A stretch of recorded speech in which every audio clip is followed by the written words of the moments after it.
صبح کا آغاز ہوا تو عباس اپنے لیے کافی بنا کر ہاتھ میں کافی کا مگ تھامے اپنے بیڈ روم میں داخل ہوا۔ کافی کا مگ سائڈ ٹیبل پر رکھ کر اسے سائڈ ٹیبل پر رکھا فریم اٹھایا۔ اب وہ فریم میں موجود تصویر کو دیکھ رہا تھا۔ کل رات آنے سے موبائل پر بات ہوئی تھی میری، تب معلوم ہوا ان کی طبیعت ٹھیک نہیں۔ آفس سے واپسی پر اب ان سے ملتا ہوا آؤں گا۔ تمہیں اس لیے بتا رہا ہوں کہ تم کہتی تھی کہ میں ہمیشہ اپنے پاپا اور ممی کی طرح کسی بھی رشتہ دار سے تعلق نہیں رکھنا چاہتا، تو اب دیکھ لو میں تمہاری بات کو ویلیو دے رہا ہوں۔ تمہارے گھر جا کر عباس فریم میں موجود تصویر سے باتیں کرنے لگا، پھر تصویر کو واپس ٹیبل پر رکھ کر واش روم میں چلا گیا۔ چل میرے گھوڑے ٹک ٹک ٹک۔ کومل ہاتھ سے فٹ بال کو فرش پر مارتی ہوئی لانگ فراک کے اوپر دو پونیاں باندھے انیکسی کے اندر داخل ہوئی۔ لیونگ ایریا کراس کرتی وہ بیڈ روم میں آئی، ساتھ ہی ہاتھ میں موجود فٹ بال اس نے زور سے سامنے دیوار پر مارنی چاہی، مگر فٹ بال دیوار کے بجائے سائڈ ٹیبل پر بھاپ اڑاتی ہوئی کافی کے مگ سے ٹکرائی۔ کافی کا مگ برابر میں رکھے فریم پر لگا اور دونوں ہی چیزیں نیچے گری۔ یس، کومل ہاتھ کا مکہ بنا کر مٹھی زور سے ہلاتی ہوئی اپنے کارنامے پر خوشی کا اظہار کرتی بولی۔ شور کی آواز سن کر عباس واش روم سے باہر نکلا۔ کافی کا مگ جو کہ چند سیکنڈ پہلے اس نے ٹیبل پر رکھا تھا، اب وہ نیچے فرش پر لڑک رہا تھا، مگر غصہ اسے فریم کے گرنے پر آیا جس کی کرچیاں فرش پر بکھری ہوئی تھیں اور دیا کی تصویر پر کھولتی ہوئی کافی گر چکی تھی۔ عباس کی نظر دروازے پر کھڑی کومل پر پڑی جو بڑا سا منہ کھولے اپنے کندھے لہراتی ہوئی ہنس رہی تھی۔ یہ کیا کیا تم نے؟ عباس غصے میں کومل کو دیکھتا ہوا اس سے پوچھنے لگا۔ شاٹ مارا تھا، کومل فخر سے اس کو اپنا کارنامہ بتانے لگی۔ تمہیں معلوم ہے تم نے میرا کتنا نقصان کیا ہے؟ عباس گھورتا ہوا کومل کے پاس آ کر اس سے پوچھنے لگا۔ فرینڈ غصہ نہیں کرتے ہیں، کومی کے گھر بہت سارے کافی کے مگز ہیں، وہ تمہیں ان میں سے ایک لا کر دے دے گی۔ کومل اپنے نئے فرینڈ کی ناراضگی سے ڈرتی ہوئی بولی تھی۔ میں کافی کے مگ کی بات نہیں کر رہا بلکہ اس تصویر کی بات کر رہا ہوں، تمہاری اس بچکانہ حرکت کی وجہ سے خراب ہو گئی ہے، عباس کومل کو گھورتا ہوا بولا۔ کومل سر نیچے کیے فرش پر گری تصویر کو دیکھنے لگی جس پر کافی اپنے نشان چھوڑ گئی تھی۔ یہ بھی تمہاری فرینڈ ہے؟ کومل عباس کا غصہ اگنور کرتی ہوئی معصومیت سے پوچھنے لگی۔ نہیں، یہ میرے لیے فرینڈ سے بھی زیادہ ہے، اور اس کی تصویر کو تم نقصان پہنچا چکی ہو، اس لیے اس وقت یہاں سے سیدھی شرافت سے چلی جاؤ۔ عباس نے کومل کا بازو پکڑ کر اسے اپنے بیڈ روم سے نکالا اور بیڈ روم کا دروازہ بند کر لیا۔ تم فرینڈ نہیں، تم انکل ہو، قومی بیبی اب تم سے بات نہیں کرے گی۔ کومل کھڑکی سے جھانک کر اسے منہ چڑھاتی ہوئی وہاں سے چلی گئی۔ غصہ کرنے کی وجہ سے اب عباس فرینڈ سے دوبارہ انکل بن چکا تھا۔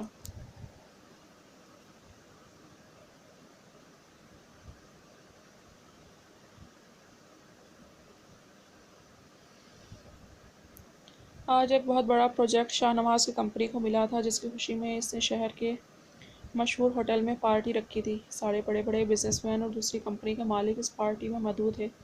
آج کے دن پارٹی کے لیے نوین نے خاص اپنے لیے ڈریس بنوایا تھا اور وہ مسلسل شاہ نواز کے ساتھ اس کے دوست احباب اور مختلف لوگوں سے مل رہی تھی، جبکہ حنین ایک کونے پر ٹیبل پر بیٹھی مسلسل نوین کو دیکھ رہی تھی۔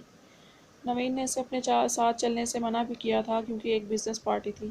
نوین کو معلوم تھا وہ یہاں آ کر بور ہو جاتی، مگر وہ نوین سے ضد کر کے یہاں پر آئی تھی کیونکہ آج کالج صاف ہونے سے آدھے گھنٹے پہلے ہی وہ کالج سے نکل آئی تھی تاکہ آزاد سے اس کا سامنا نہ ہو سکے۔ یہاں بھی وہ نوین کے ساتھ اسی وجہ سے آئی تھی کہ کہیں آزاد اسے کالج میں موجود نہ پا کر آج دوبارہ گھر پر آئے تو اسے حنین نہ ملے، مگر یہاں پر موجود سب لوگوں کے چہرے پر آرٹیفیشل مسکراہٹ سجائے ایک دوسرے سے باتیں کرتے دیکھ وہ واقعی بور ہو رہی تھی، اس لیے چیئر سے اٹھ کر بھیڑ سے نکلتی ہوئی ہوٹل کے اس جگہ پر چلی گئی جہاں کوئی موجود نہیں تھا۔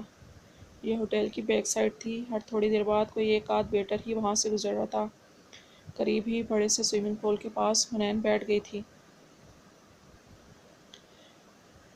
نوین اس سے بہت اچھے لگے، وہ حنین سے بہت شفقت سے ملے، اسے ہی ڈیسنٹ لوگ پسند تھے اور ایک وہ تھا آزاد۔ ایک دم سے اس کے سوچوں کا رخ آزاد کی طرف گیا جس کا امپریشن حنین پر پہلی ملاقات سے ہی اچھا نہیں پڑا تھا۔ تھوڑی بہت انسانیت اس نے دوسری ملاقات میں دکھائی بھی تو آخر میں کیا کیا؟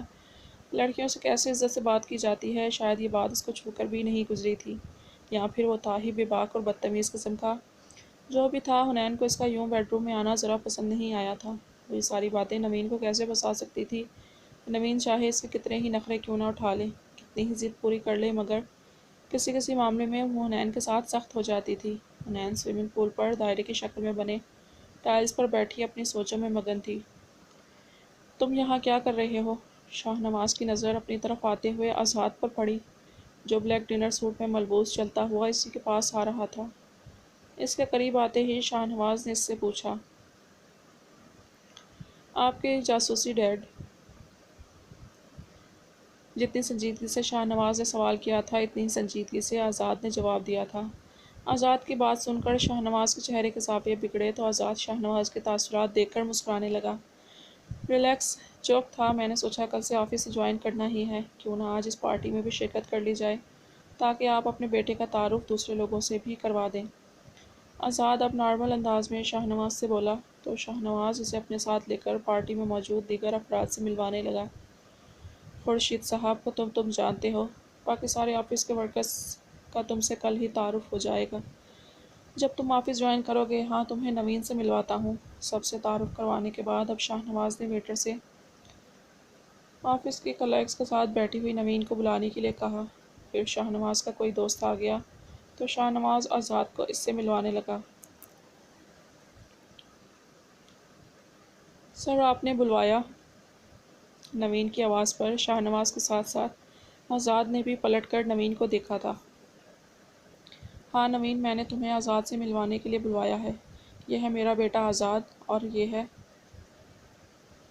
میرے ساتھ آفس جوائن کرے گا، اور آزاد یہ ہے مس نوین مرزا، آفس کے سب سے اہم اور محنتی ورکر ہونے کے ساتھ ساتھ میں پرسنل سیکرٹری۔ شاہ نواز دونوں کو ایک دوسرے کا تعارف کرا رہا تھا، جبکہ وہ دونوں پلک جھپکائے بنا خاموشی سے ایک دوسرے کی طرف دیکھ رہے تھے۔ نوین آزاد کو پہلی ہی نظر میں پہچان گئی تھی۔ یہ وہی بدتمیز لڑکا تھا جو حنین کو اس دن تنگ کر رہا تھا، اور خود نوین سے بھی بدتمیزی سے مخاطب ہوا تھا۔ دوسری طرف آزاد نہ صرف نوین کو پہچانا بلکہ اسے اچھا خاصا دھچکا بھی نوین کی شکل کو دیکھ کر لگا تھا۔ اس کے وہم و گمان میں بھی نہیں تھا کہ حنین کی بہن اس کے ڈیڈ کی پرسنل سیکرٹری ہو سکتی ہے۔ کیا تم دونوں ایک دوسرے کو پہلے سے جانتے ہو؟ شاہ نواز دونوں کی خاموشی کا نوٹس لیا۔ وہ دونوں ہی خاموشی سے ایک دوسرے کی طرف دیکھ رہے تھے۔ نہیں، اتنا خاص نہیں جانتے، ایک بار سرسری سی ملاقات ہوئی تھی۔ ویل، آپ سے مل کر خوشی ہوئی، مسٹر آزاد شاہ۔ نوین نہ چاہتے ہوئے بھی اخلاقیات نبھاتے ہوئے زبردستی کا مسکرا کر ساتھ ہی ہاتھ ملانے کے لیے آگے ہاتھ بڑھایا، جو کہ بزنس پارٹیز میں عام سی بات تھی۔ مگر مجھے کوئی خاص خوشی نہیں ہوئی تم سے مل کر۔ آزاد اس کی اپنی طرف بڑھے ہوئے ہاتھ کو اگنور کرتا ہوا اپنے دونوں ہاتھ پینٹ کی پاکٹ میں ڈالے نوین کو دیکھ کر سنجیدگی سے بولا، جس پر نوین کی مسکراہٹ غائب ہونے کے ساتھ ساتھ شاہ نواز کے چہرے پر بھی سنجیدگی آ گئی تھی۔ یہ کیا بدتمیزی ہے آزاد؟ نوین نے اپنا بڑا ہوا ہاتھ نیچے کیا تو شاہ نواز ناگواری سے آزاد کو دیکھتا ہوا بولا، بدتمیزی کیسی ڈیڈ؟ جو میں نے اس کے بارے میں فیل کیا وہی اس کو بولا۔ آزاد شاہ نواز کو بولتا ہوا وہاں سے چلا گیا۔ تم فیل مت کرنا، تھوڑی لاپرواہ ٹائپ کی نیچر ہے آزاد کی۔ آزاد کے جانے کے بعد شاہ نواز نوین کو دیکھتا ہوا بولا، اٹس اوکے، میرے خیال میں اب مجھے بھی چلنا چاہیے۔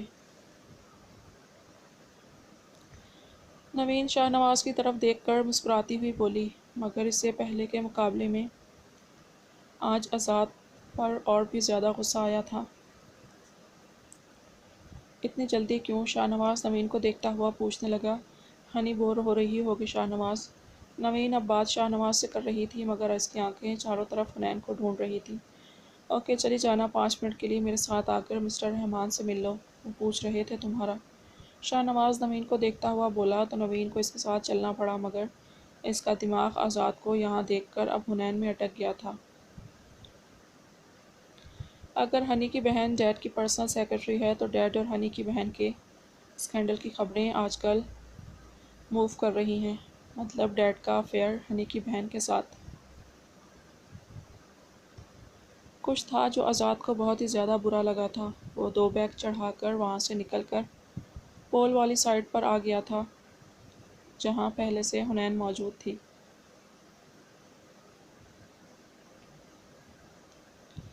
وہ جو پول کے قریب بیٹھی ہوئی اپنے سوچوں میں گم تھی، کسی کو اپنے قریب آتا دیکھ کر سوچوں کے بھنور سے نکلی۔ چمکتے ہوئے شوز پر نظر پڑنے کے بعد حنین نے سر اٹھا کر اپنے سامنے کھڑے آزاد کو دیکھا۔ تم یہاں پر بھی پہنچ گئے؟ حنین کھڑی ہو کر حیرت سے اس کو دیکھتی ہوئی بولی۔ آخر وہ کوئی انسان تھا یا پھر کوئی جن جو ہر جگہ اس کے پیچھے چلا آتا تھا؟ یہ میرا گمان ہے یا واقعی تو میرے سامنے ہے؟ آزاد نے دوبارہ زور سے اپنی آنکھیں جھپکائیں۔ شاید آج دوپہر میں ہی اس کو چڑھ گئی تھی، تبھی تو اسے اپنے سامنے کھڑی حنین نظر آ رہی تھی۔ اس وقت وہ اپنے ڈیڈ اور نوین کو بالکل فراموش کر چکا تھا۔ میرے سامنے زیادہ بننے کی ضرورت نہیں ہے، تم میرا پیچھا کرتے کرتے یہاں تک آئے ہو، آخر کیوں کر رہے ہو تنگ مجھے تم؟ حنین چڑھ کر اس سے پوچھنے لگی۔